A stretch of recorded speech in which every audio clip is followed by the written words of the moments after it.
Hi, I'm Chris Livingston, and I'm here to tell you about the Champion Battleship. We've all rode over the Cape Fear Memorial Bridge and looked to our left and seen the battleship North Carolina lying in honored retirement. Maybe we've gone aboard her, walked her decks, climbed in her turrets, looked up at those massive 16-inch guns, touched the gray paint, smelled those old smells, seen the battle flags and victory stars on her side, wondered, were there any others like her? Did she have a sister? She did, actually, and her name was USS Washington. Built at about the same time in the Philadelphia Naval Yard instead of the Brooklyn Naval Yard as North Carolina was going up. She became, at the time, the most famous battleship ever, but she's not often remembered now. Back in 1942, November 1942, about 70 years ago, 11 months after Pearl Harbor, the Japanese had conquered the entire Western Pacific in 6 months after Pearl Harbor. In a series of naval battles in mid-1942, the U.S. Navy had pushed them back and were able to get enough of a foothold to land Marines on the island of Guadalcanal. Now at this point I'd show you a map, except my camera won't cooperate and I'm using a webcam, so there will be no graphics. I'll have to tell you about it. Just think of Australia. Look north, there's the big island of New Guinea, about on the equator. Then look to the east, and there are a chain of islands that look almost like stepping stones, if you use your imagination, or big footprints. Those are called the Solomons, and they're absolutely worthless, except that if you capture them, New Guinea's next. And if you capture New Guinea, you're going to take Australia. That's what we were looking at in the middle of 1942 when the Marines landed on Guadalcanal. There's an excellent series on HBO called The Pacific that covers some of this, and I recommend it to you. But just for now, imagine yourself out there, and you're a U.S. Marine. You're on Henderson Airfield, a little scratched out airstrip, surrounded by jungle, just a few dozen planes, a few thousand other Marines, and the Japanese have been pounding you for the last 3 months from the sea. The American Navy's been fighting back, and nobody knows who's going to win. Well, in early 1942, in November of 1942, the Japanese said, we're tired of this American problem. We've had a few setbacks, but we're going to push them off Guadalcanal once and for all. So on the north shore of Guadalcanal, that's where Henderson Field is. And north of that is a teeny island called Savo, up in the northwest corner. We had already lost a serious battle there. The first Battle of Savo, the worst disaster since Pearl Harbor. But since then, we had learned at great cost of thousands of lives, hundreds of planes, and dozens of ships. But finally, the Japanese were going to make one last push. On the night of the 12th of November 1942, they sent out 2 battleships, several cruisers, and many destroyers, met an American force of only about 4 cruisers and 8 destroyers. Night fighting, the Japanese were really good at it. We were really not. We lost all 4 cruisers, including the USS Juneau. If you've ever heard of the 5 Sullivan brothers, they were on her when she was blown up by a single torpedo.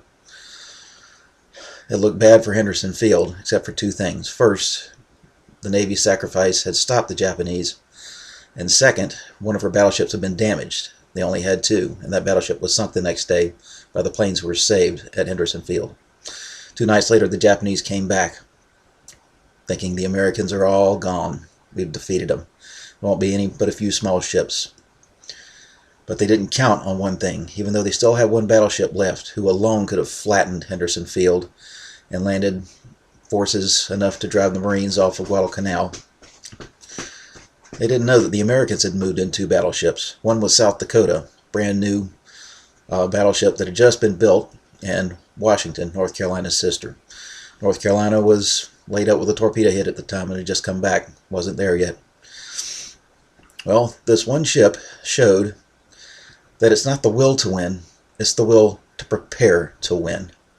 So the night of the 13th of November, just as midnight changed it to the 14th, the battleship Washington was seeing her sister South Dakota pounded by the 1 Japanese battleship left, Kirishima. Kirishima, pride of the Japanese fleet, veteran battleship, had the South Dakota dead to rights. Her electrical power was failing, her fire control radars were down, she couldn't return effective fire. Every minute More shells landed and more men died aboard USS South Dakota. But it's a funny thing how even when you're aboard a ship with thousands of crew members, somehow usually people don't look backwards behind the ship, see what's there. And as the midnight became the 15th of November 1942, they didn't see USS Washington closing from astern. Washington had worked up for over a year. When she was first built, she had terrible propulsion problems. Took a lot of repair.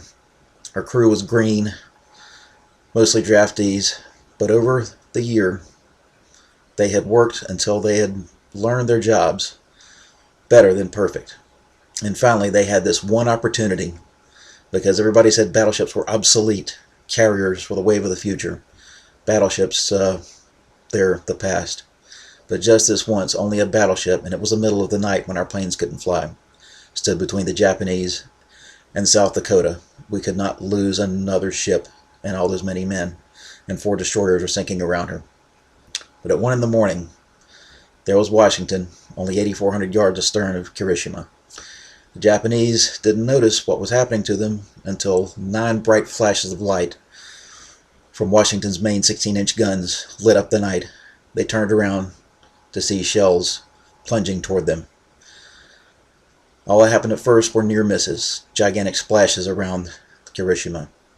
And they thought, we'll deal with this threat too. But as they were swinging their ship around, those shells started hitting. Because you see, Washington had radar. The Japanese didn't. They didn't appreciate this advantage.